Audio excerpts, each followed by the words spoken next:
In the past, I've made videos showing various ways to deal with bamboo and splitting it and shaping it to form what you want for a kite spine or a kite bow. But I've never really explored with you the various types of bamboo that are available and where to get them and what you can do with them. This is a round piece of bamboo. It came out of a window shade. They're called Matchstick Bamboo shades. And they're a machined piece of bamboo. And you can feel where the nodes or the knots are, but you really can't see them. It's all uniform in diameter. And it's very flexible.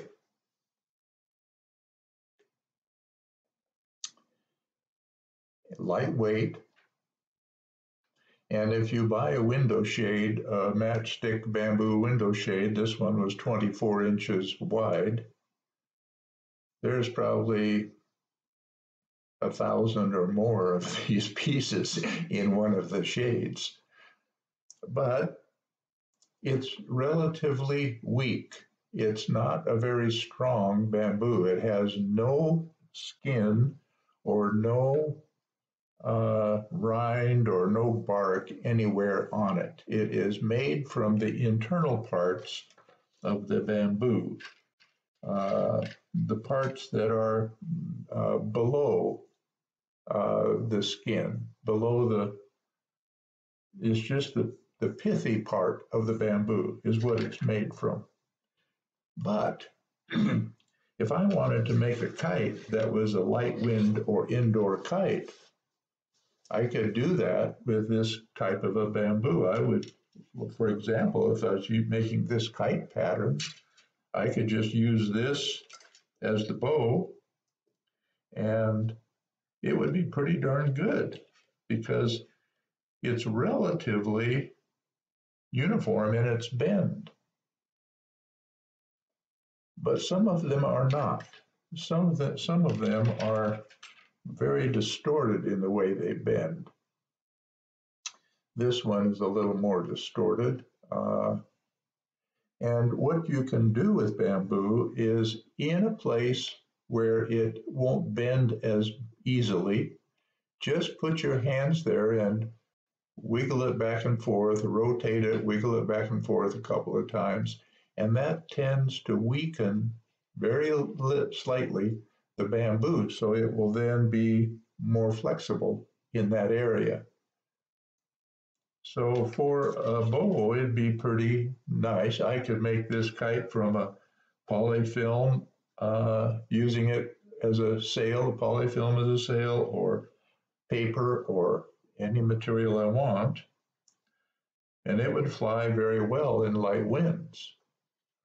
And I could use the same material, this round bamboo, matchstick bamboo, for the spine if I wanted to. But the spine is just too weak. So what I would do, I would take 2 or maybe 3, it depends on the kite, and I would glue them together with glue and glue them so they're straight. And then I would use that combination of 2 pieces of bamboo to make my spine. Or if I wanted 3 pieces, I'd just add 1 on top to make it even stiffer. And there you have it. That's one kind of bamboo that is generally available at most stores like Home Depot or Lowe's, Matchstick Bamboo. But you have to be careful because sometimes They call it matchstick bamboo, but it's actually pieces of plastic. And you don't want that. You want natural bamboo. Now, another place you can get bamboo is from what are called bamboo Tiki torches.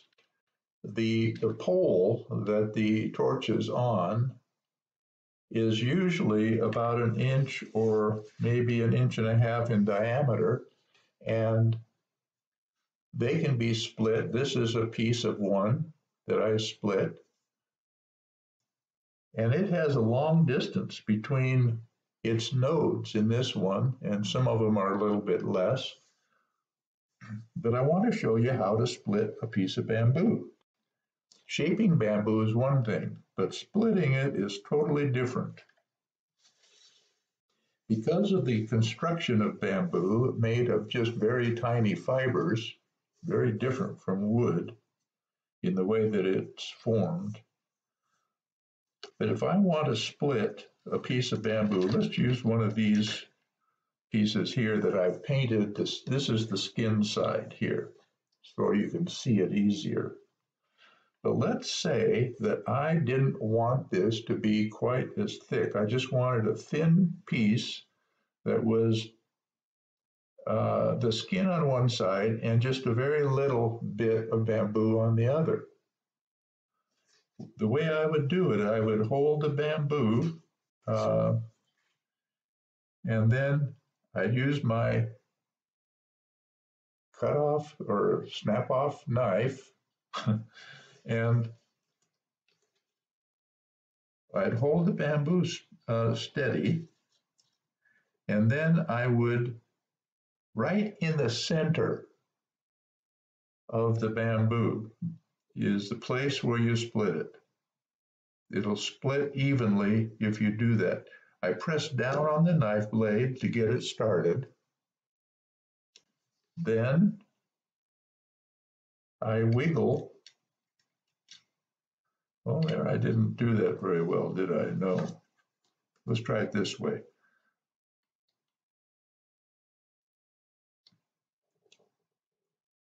I'll split it along the skin side, and I start it at about halfway. Again, I didn't get it very halfway, but you wiggle the knife back and forth, and it splits. I'm not cutting it. I'm using the knife just to split it. And you can do this with any piece of bamboo. So now I have a smaller piece and a little bit thicker one. If I were more accurate in my placement of the split, it'd be exactly in the middle. Now this piece is what I'm going to try and get exactly the same because I want to show you how this works. Now this bamboo is very, very hard, very dense. Takes a little bit of pressure to get the knife blade to actually penetrate it. But now this is in, and I'm going to put it here. I hope you can see this.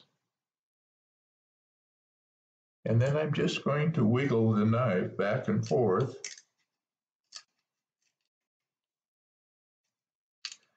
And it splits the bamboo.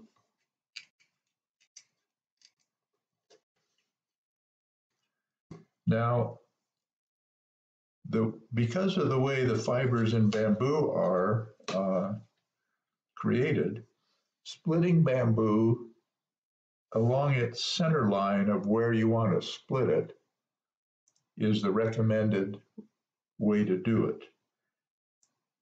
Because then the pressure that's created in the splitting from the right side and the left side will be generally equal. If they aren't, the split will likely become crooked. So you want to make sure that it's in the center. So if I want a smaller piece than this, I go into the center of this one split it, and do the same thing all over again.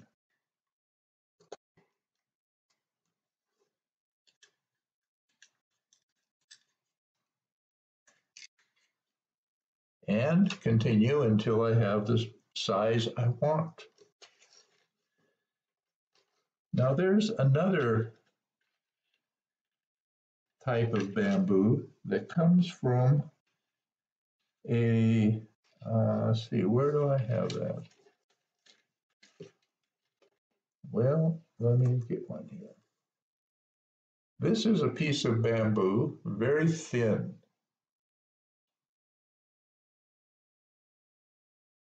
This is the skin side here, and this is the back side. Very flexible, very thin, quite strong, but it's only about a foot long. This I bought a Chinese-made bamboo wok cleaner from Amazon. And it's made of hundreds of these about foot-long pieces of split bamboo. Now, it can only make a kite that would, be within the dimensions of this, which is about a foot. And what I have done, I have made some miniature fighter kites from this type of bamboo that I split into very, very fine pieces. And I made a hanging mobile from them. And it was kind of a cool project. But you could use bamboo for all kinds of things, kite related or otherwise, really. But this kind of bamboo splits very easily. And all you have to do is just put the knife about in the center and then just split it. You want to hold the two pieces even, after they're split, after the knife is passed through, you want to hold them parallel to each other so they don't have a tendency to twist. And if they twist, you'll get an uneven split, or you might. And you can keep splitting it to a hair thickness. It's really remarkable material in that way. And here, this is a piece I split from a Tiki torch, which had about 1.25 inch diameter pole. And it's fairly thin. The wall thickness of the bamboo is fairly thin, which I like. Some of the bamboo sticks that you get at the garden store are almost solid, and they are not useful for kite making of the kind of kites that I make. So I don't use those. Now you can buy, I'll put in the description below a place where you can buy bamboo online that's made for kites, that's hand split bamboo from India. The website's called oneworldkites.com, and I'll put the link below. But other than that site, I'm not aware of any other bamboo stores online that would provide bamboo sufficient for making kites. Well, I hope this is helpful.